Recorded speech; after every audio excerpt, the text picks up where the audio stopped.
نفوس مرده، اثر نیکولای گوگل، تنظیم برای رادیو محمد رضا قربانی.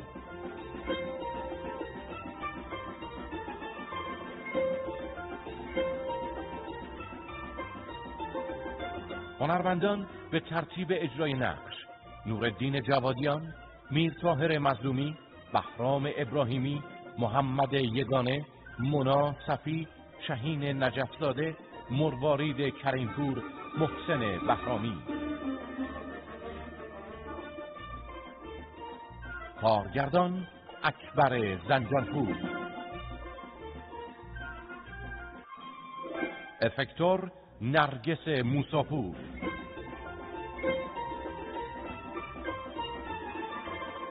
صدا بردار رضا طاهری. تهیه کننده شهلا نیساری.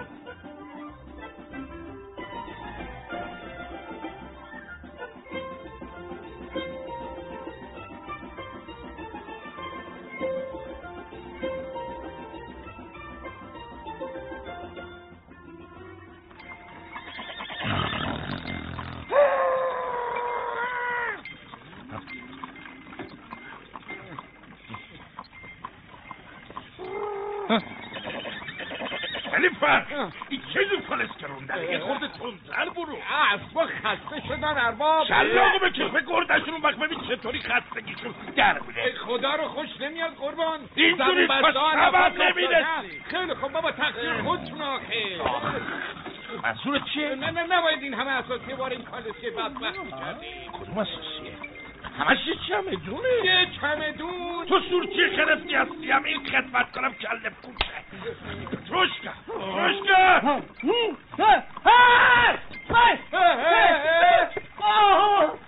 خدای من داشتم خواب مادر بزرگمو در یک باغ پر از درختای گیلاس و آلبالو. شکم گلدی میخواستی. چی شده ارباب؟ این حقیم چه خلافی زده؟ وقتی سوار کالسکه شدیم فقط داری چورت میزنی. چورت میزنی؟ خب فقط بلدی خمیازه به چوب بخوابی. همش به خاطر افسردگی چی؟ افسردگی؟ اینم تازگی ها مرد شده. ارباب دکتر گفت این مرض مخصوص طبقه اشرافه. پس چرا اومده سراغ تو مرده که آسوپاست؟ من از کجا بدونم قربان؟ ارباب پتروشکا رو دست کم نگیری. منظور چیه؟ شما اینکار فراموش کردید ایشون خدمتکار مرد محترمی مثل پاول ایوانوویچ چیچیکوف هستن. ای چاپلوسه صادقانه عرض کردم قربان. خیلی خوب جلون قهوه خونه نگرد. یه سمت. بله ارباب چشم. بفرمایید. اینم سر اسبار بگی اون طرف و یه گوشه بایستا بهت میگم. از این طرف بگو. نگرد.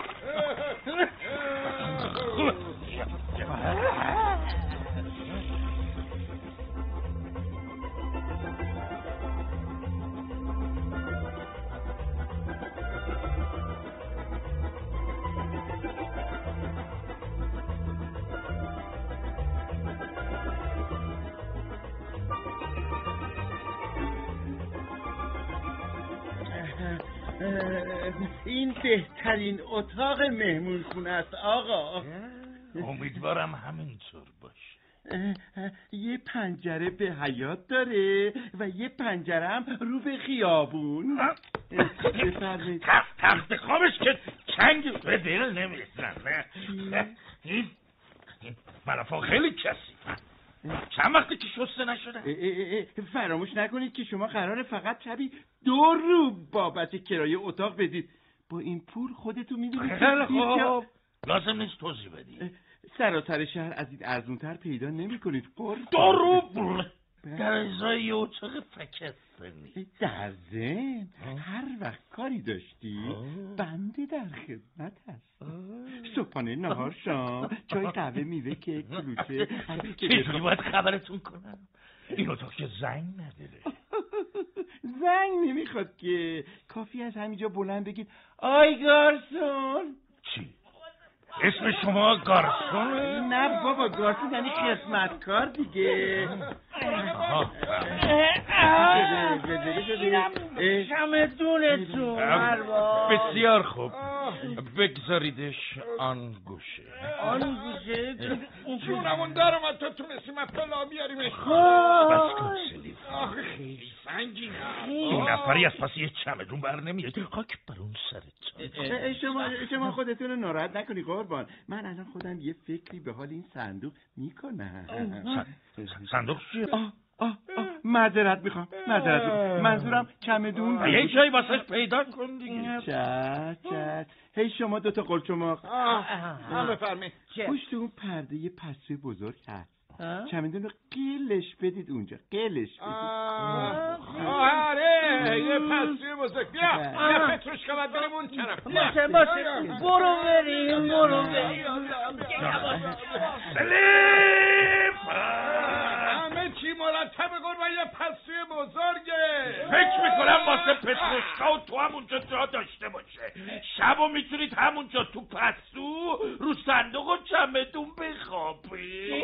آقای پاول ایوانوویچ چیچیکو، نکنه انتظار دارید واسه شما دوتا ابله اتاق جداگانه کرایه کنم.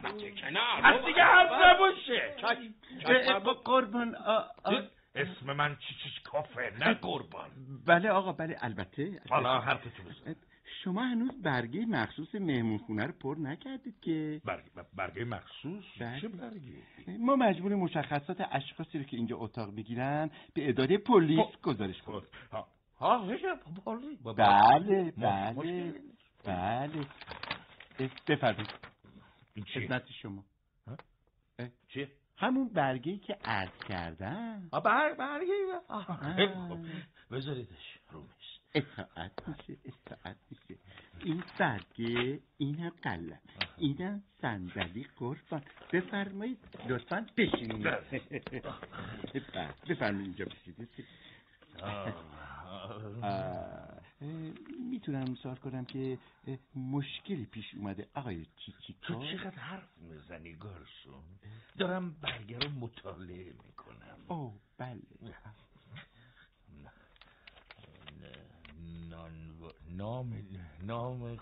نام خانوادگی پاول ایوانوویچ چیچیکو. چه عالی.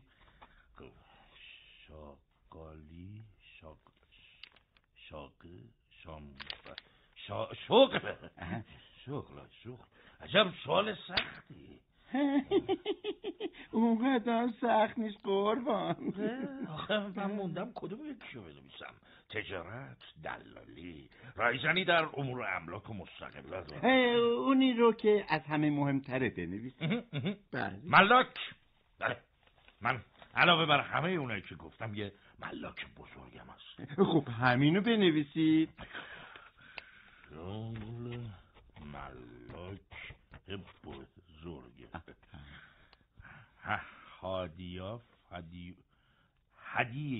حدیف از مسافرت. هدف بود؟ حالا هرچ هدف از مسافرت. این دیگه خیلی احمقانه است. تقصیر ما نیست قربان. میدونم. تقصیر پلیس. شما نمیدونید هدفتون از مسافرت چیه؟ البته که میدونم. هدف انجام امور شخصی، گردش و انجام امور شخصی دیگه. فقط انجام امور شخصی. خیلی خوب. حالا پای ورقه رو لطفاً توشیح بفرمایید. بفرما. اینم یه توشیح کامندله. حالا راضی شدی؟ البته آقای پاول ایوانوویچ چیچیکو. متشکرم. میری حالا؟ بله با اجازه شما.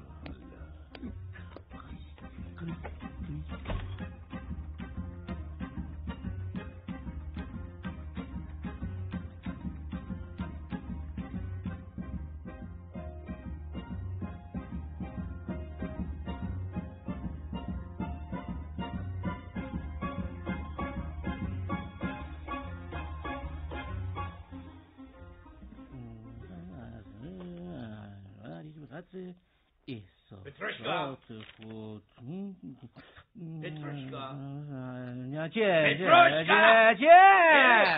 بیا برو پالتو بابا خوشوی بگی. پتروشکا نشنیدی چی گفتم؟ چرکه نیستم که. ای خدای من، این پسوی بزرگ شده آشغالدونی. اینا کتابن نه آشغال. این همه کتاب کجا؟ از گارسون امانت گرفتم. اگر با بفهمه به جای خدمت کردن صبح تا شب میشینی تو پستو داستان رمان میخونی اخراجت میکنه. اینا که داستان و رمان نیستن که. خب پس چیه؟ شیمی. چگونه از پرورش دهیم کالبد شکافی اجزاد خاکشناسی. خیلی خوب کافیه. ببین تو این هفته‌ای که اینجا بودیم هر کدومشونو 2-3 بار خوندم. من که نمیفهمم منظورتون از این کارا چیه؟ من از خوندن کتاب لذت میبرم. بازم فرق نمیکنه موضوعش چیه، فقط دوست دارم بخونم. خیلی خوب. پاش برو پالتو ارباب خوشویی بگی بیا. یه ساعت پیش رفتم گرفتم آویزونش کردم به چوب لباسی. بله ارباب. دوست داشتی که تنبل بخور. کالسکه رو آماده کن. کالسکه آماده هست ارباب. واقعا بله. فکر نمی‌کردم اینقدر زرنگ باشی. این شب دستور دادین صبح زود به محض اینکه از خواب بیدار شدم از پاره به کالسکه ببندم. خب منم همین کار کردم. قرار بود تعمیرکار بیاد و چرخهای کالسکه رو بررسی کنه. همه چی مرتب ارباب، خیالتون راحت. خوبه آفرین. پتروشکا. بله ارباب. من و سلیفان واسه انجام یه کار مهم میریم به زمانیلوفکا. باشه. در مدتی که ما نیستیم بهتره به جای کتاب خوندن حواست به اون چمدون و صندوقچه و اسباب اساسی باشه. چشم ارباب، باشه بریم. مراقب باشی دیگه، فهمیدی؟ بله فهمیدم ارباب، فهمیدم. وای به حالت اگه در غیبت ما اتفاق ناگواری بیفته اون وقت شکم گندتو مثل بادکنک میتره کنم. شما چی نگرانین ارباب؟ من که گفتم مراقب همه چی هستم که. امیدوارم همینطور باشه. سلیفا را بیفر. بله چشم. اون پالتوی منم با خودت بیار. بله چشم ارباب. بله.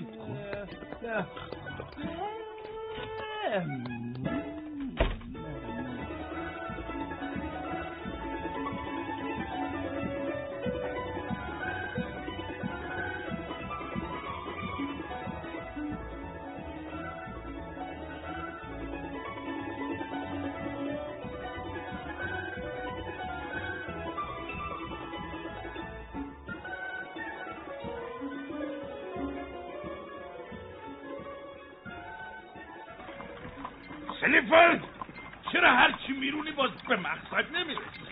من چی بگم ارباب؟ نکنه راهو گم کرد. نه ارباب گم نکنم. برم بابا ارباب میگم این مانیلو حالا واقعا ملاکه. چی؟ فکر کردی من با هر آدم آسمونجوری تره شما خیلی زرنگی ارباب. معلومه که زرنگ است. یه هفته از سفر اون اینجا بیشتر نمیگذره. شما در از این یه هفته تونستی با همه مقامات بلندپایه شهر و ملاکای بزرگ دوستی ارباب. هنوز زوده که بفهمی تو کله من چی. والا تو کلتون که بعیده من بدونم چی میگذره، ولی دیشب وقتی به چشم خودم دیدم که چطور رئیس پلیس و فرماندار و معاونش مقابل شما خم و راست میشدن و بهتون احترام میگذارن، یه لحظه باد غرور منو گرفت و خودم گفتم وای سلیفان تو خیلی خوشبخت باشی که اربابی به این مهمی داری. بله اگه نقشایی که تو سرم دارم ببینم اون وقت بیشتر واقعا بله حتما همینطوره ارباب. بران بله ارباب.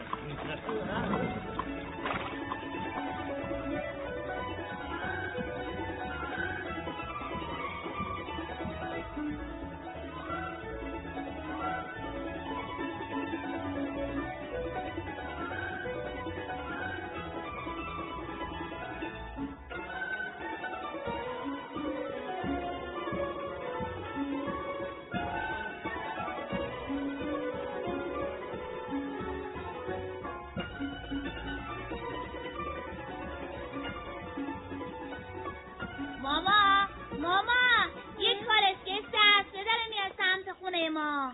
کالسکه؟ آره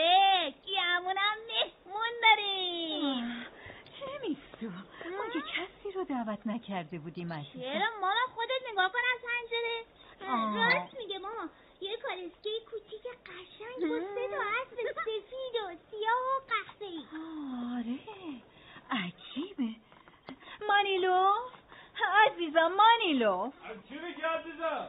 ببینم تو واسه یه نهار کسی رو دعوت کردی؟ خدای من از صبح تا حالا منتظرش بودم. نمیفهمم از کی داری حرف میزنی؟ از یه شخص بزرگ که به تازگی با هم دیگه دوست شدیم. آنا نمیدونی چه مرد نازنینیه. فقط ببینیش از نزدیک حرفاشو بشنوی. تو در مورد دوستات همیشه اغراق میکنی. یکی با همه فرق داره. حتی رئیس پلیس هم عاشق و شیفتشه. رئیس پلیس و فرماندار احترام خاصی برای این شخص قائلن.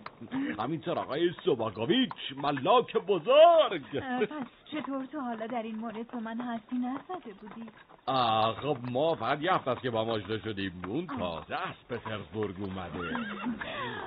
پس پای تخت نشینه. بله اونم چه پای تخت نشینی. یه تیکه جواهر. پاپا مهمونا رسیدن. خودم از پنجره دارم میبینم. من میرم سالن پذیرایی رو آماده کنم. عزیزم اتاق پذیرایی با اون مبلای سلطنتی که تازه خریدیم هیچ نقصی نداره. من میرم از مهمون عزیزمون استقبال بکنم. باشه عزیزم برو.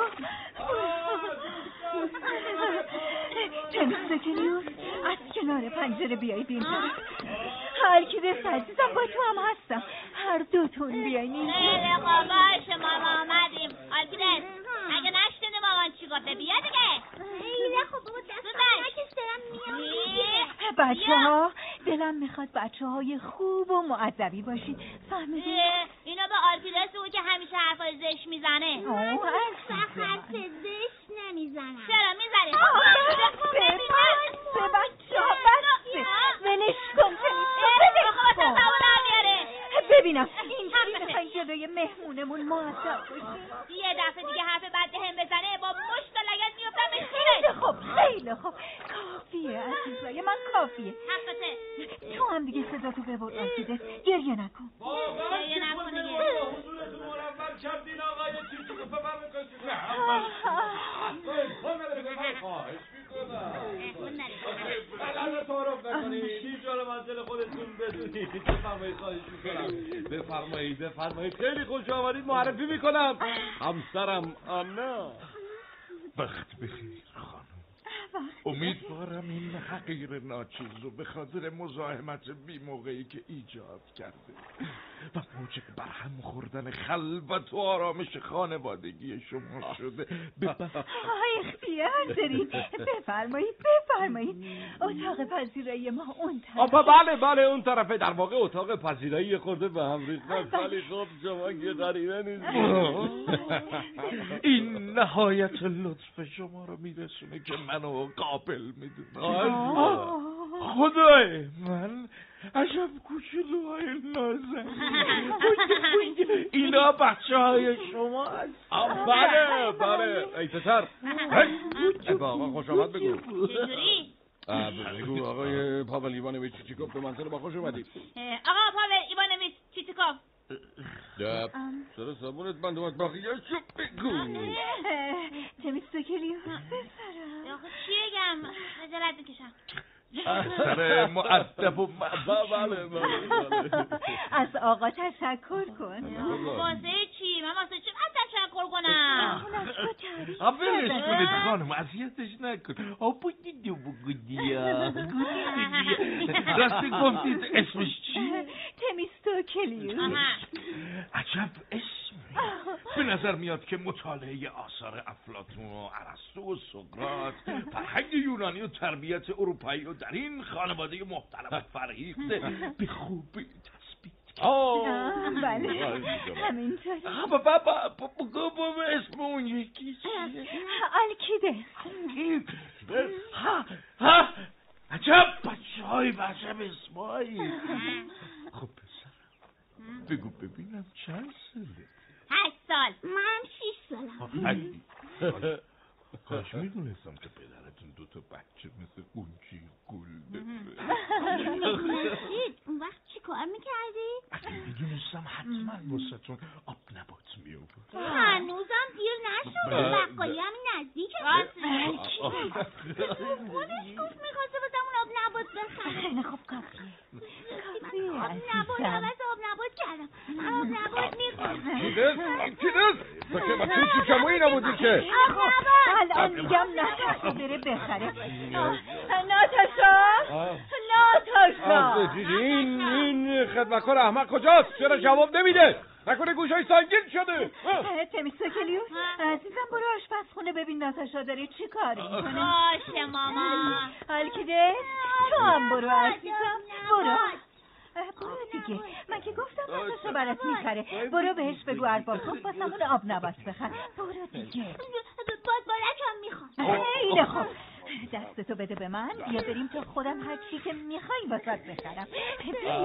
بیا عزیزم بیا دیگه. مگه آب نبات نمیخوای؟ بساتی این بچه ها خیلی با تربیت بودن. نمیدونم چی شد چشتون به شما افتاد یا اینجوری شده. بچه اتفاقا نازنینی قلب من یه جوریه که انرژی درمانی که الکتریسیته وارد اون نفوذ قلب دفعه دیگه حتما واسهشون آب نبات و اسباب بازی میارم. جدی میگم من آب نبات دست شما درد نکنه.